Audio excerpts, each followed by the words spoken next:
At for today's video mga lods, ito na nga po pala yung part 2 natin kung saan tayo gumawa sa part 1 ng row splits design na mayroong back splits. Dito na may gumawa tayo ng back splits design na may butterfly design sa ilalim. Part 2 at naglagay din po tayo ng row splits design sa back splits natin para may partner po yung pinaka back split sa taas. Ito nga po yung full video guide mga lods, umpisahan na natin, tara!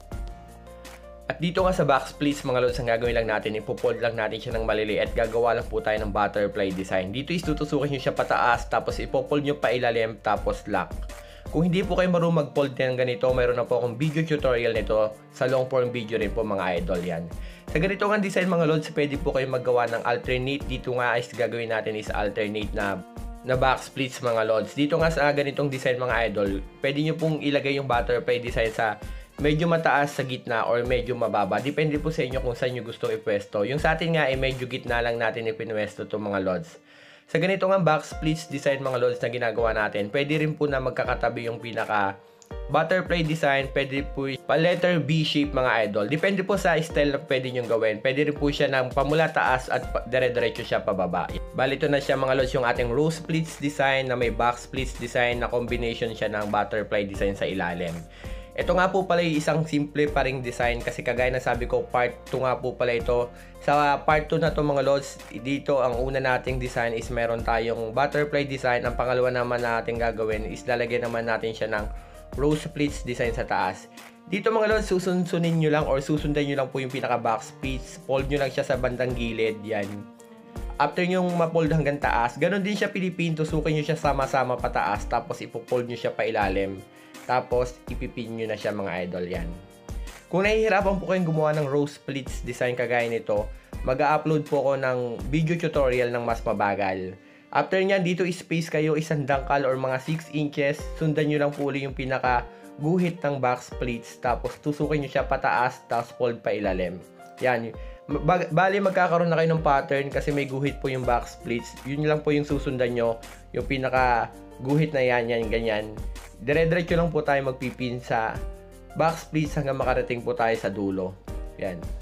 At kung bago ka pala nakakapanood mga lods ito, huwag nyo na makalimutang i-share at i-follow na rin yung ating Facebook page para sa mga tao na gusto rin pong matuto. At kung hindi nyo po nasundan yung video na to, pwede nyo pong panoorin yung part 1. Ilalagay ko na lang po yung link sa description or sa comment section para naman po masundan nyo to yung part 2 mga idol. Dito nga is bupold lang natin ang dire-diretso hanggang sa umabot tayo hanggang dulo.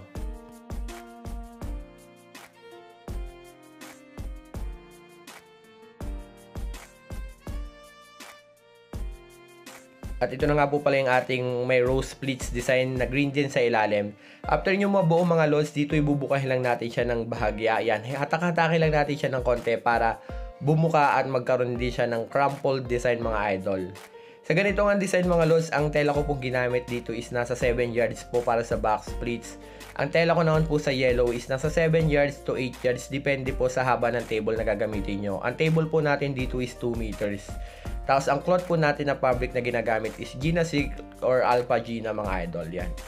Bali ito na nga yung ating 2 colors combination ng green and yellow. Tapos naglagay po tayo ng flower pole design sa bawat gilid. And row splits na crumpled sa taas. Tapos row splits din po sa ilalim. Sana nakuha nyo, kung hindi naman pwede po kayo mag-comment dyan sa baba para gagawan po natin na mas mabagal na video. Yun, kagaya na sabi ko, follow for more at huwag nyo kalimutang i-share po yung mga videos natin. Para sa gusto rin pong matuto ng table skirting, yan, sobrang na-appreciate ko po sa lahat na nag-share ng ating videos. Malaking tulong din po para sa akin yung pag-share nyo ng videos para makagawa pa po ng maraming content na kagaya nito. Hanggang dito na nga lang po, maraming salamat.